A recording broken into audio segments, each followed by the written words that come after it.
We're so excited to talk to our Spanish visa and immigration expert, Marina, from Bureaucracy.es.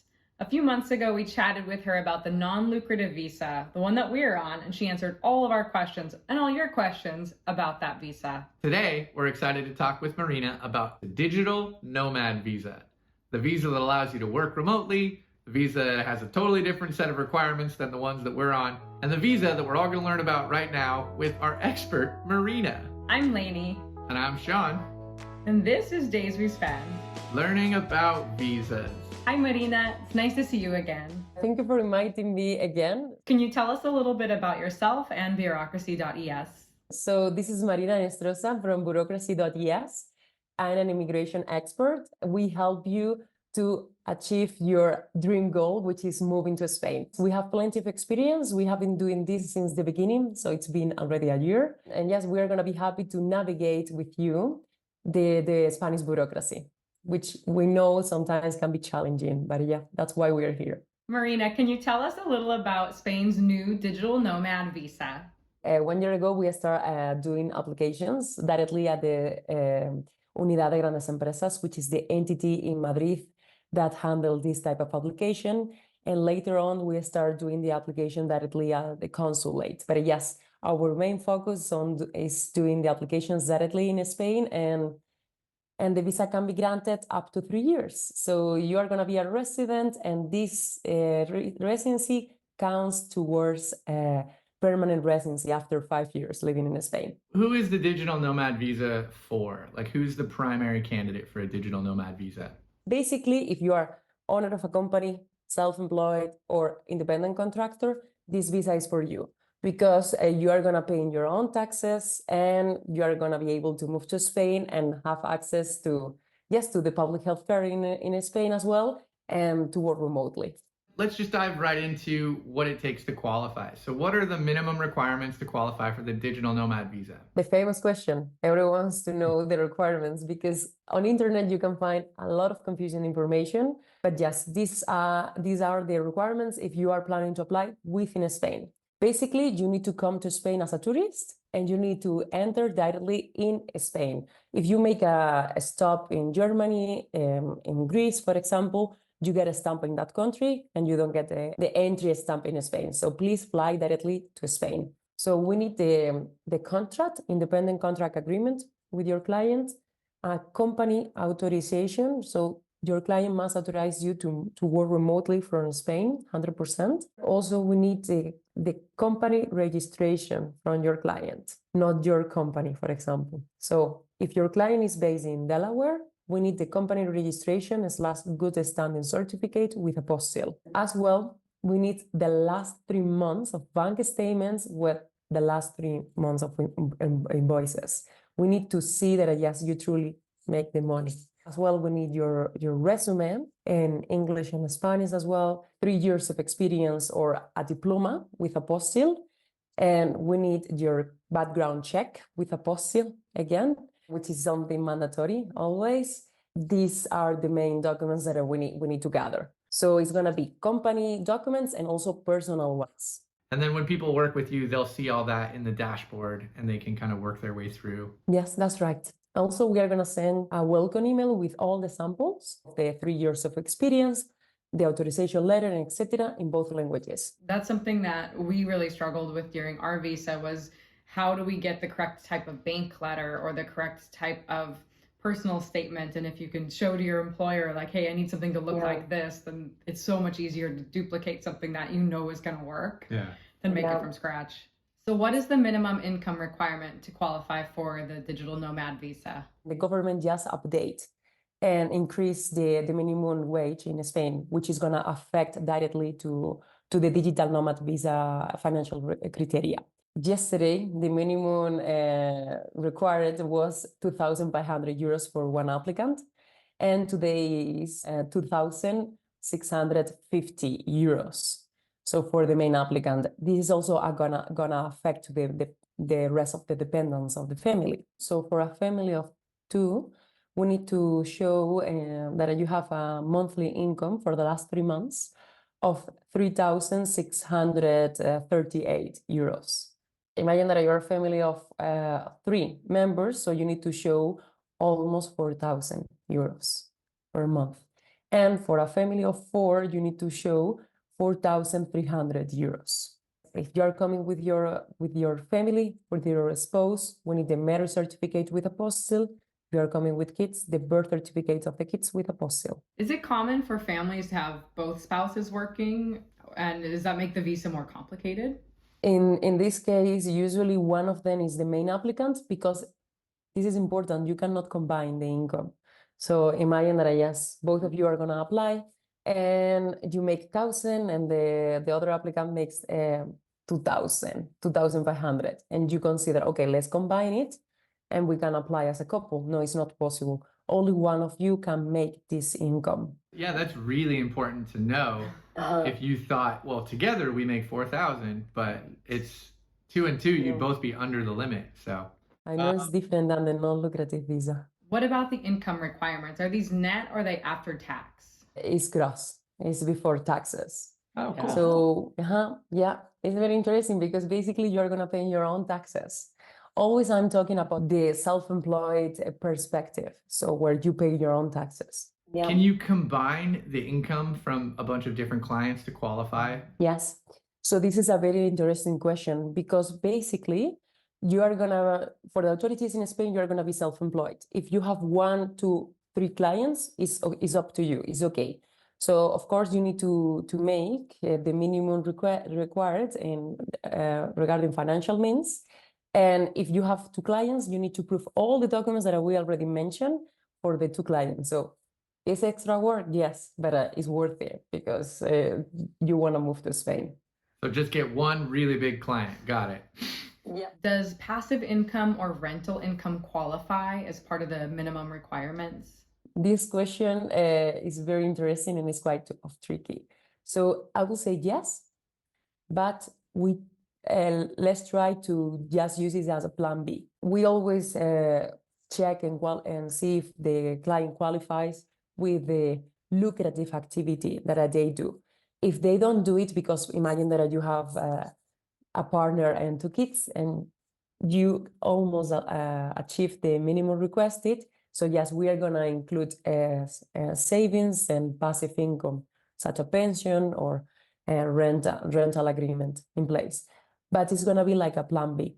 And something that is really important, the authorities mention, if you don't meet the financial means, you need to prove that you're going to have savings for the next 2 years. This is something similar to the non-lucrative visa renewal. And the authorities mentioned this in the requested documents. So, for example, to give you an idea, for a family of 2, you need to have in savings almost 85,000 euros in the bank account. It's better if you basically wait a little bit, make more money, and don't rely on savings. What is the application process like if you work with Bureaucracy.es? 99% of the applications happen in Spain. Why? Because it's a residency instead of a visa. Allows you to move to live in Spain for 3 years, and after that renew 2 years, and that's it. So we are going to help you from the beginning, since you are in your home country or the country of residency, and until you come to Spain, we submit the application and you get the visa is granted, the residency is granted, and you get the residency card, the famous TIE. It's important that you contact us at least 6 months in advance, because we need to gather the following documents, such as the FBI report, which takes almost 3 months to get, with apostille, etc. So yes, we're going to gather all the documents. You're going to scan them and upload them to the dashboard, and we're going to review that everything is good, and we're going to take care of the translations. We are going to cover, in this case, up to 200 euros in official translations. As well, we are going to pay the government fees. So the day that you arrive in Spain, imagine that you're arriving from Miami to Madrid, you're going to send me via dashboard the passport, all the pages with the entry stamp in Madrid. And that day we have everything organized, and we're going to submit the application on your behalf. Everything is going to be online.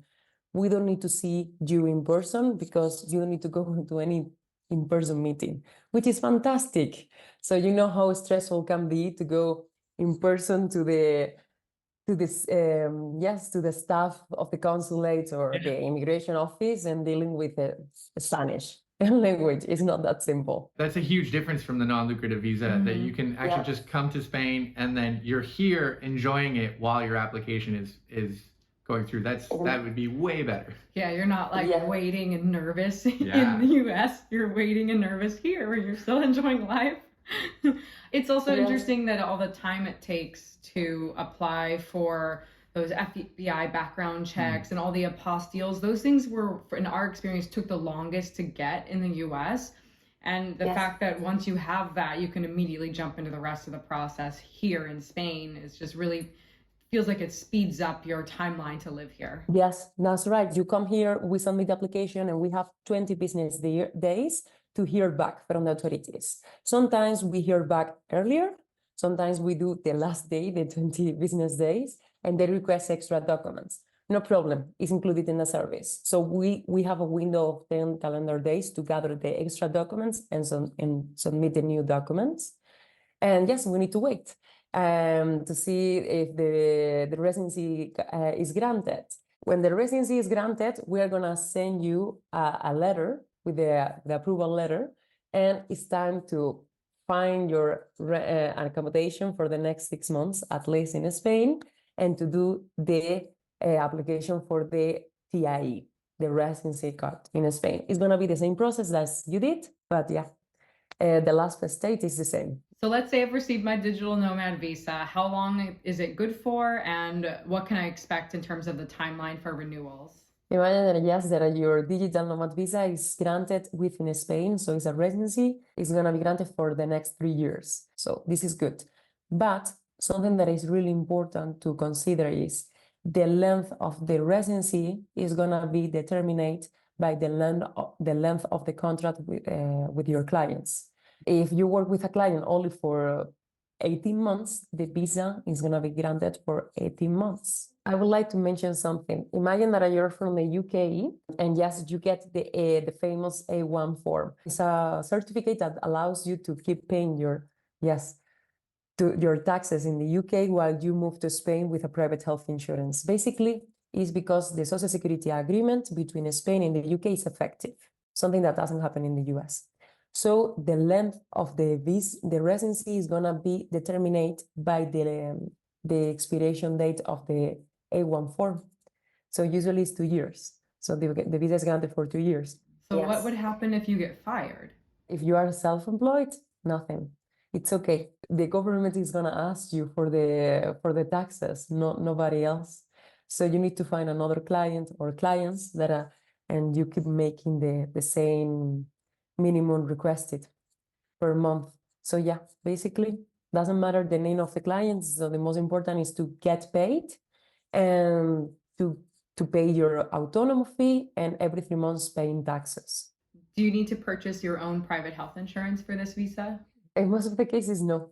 If you are self-employed from the US and you're gonna be autonomous in Spain, you're at the first month, you're gonna start paying taxes and Social Security contributions, which means you are going to have access to the public health care in Spain, also your family members. Let's say you make it to the end of the 5-year residency.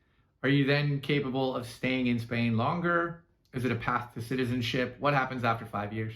So after 5 years, you are going to apply for a permanent residency. This is going to happen, yes, if you stay in a period of time of 5 years abroad of the European Union, only 10 months. So keep in mind that if you want to be a permanent resident, you are not able to travel as much as you like outside of the European Union, because the authorities are going to check all your passports with all the entry stamp that you have in the last 5 years. And if you are an American citizen, after 10 years of residency in Spain, you can apply for citizenship. If you're from a Latin American country, for example, after 2 years of residency, you are eligible for citizenship. A lot of people are nervous about how the taxes work. Can you talk a little bit about how the taxes work with the Digital Nomad Visa?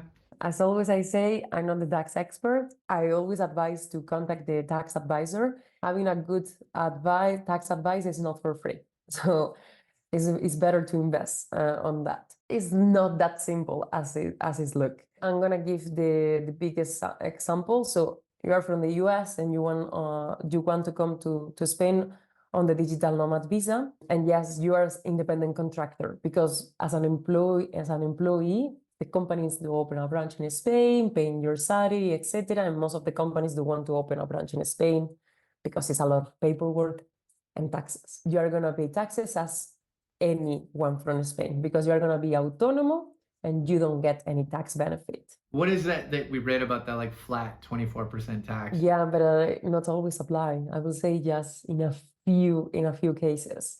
So the law was very friendly at the beginning, but when we applied, we found out that yes, it's not that simple as it looks.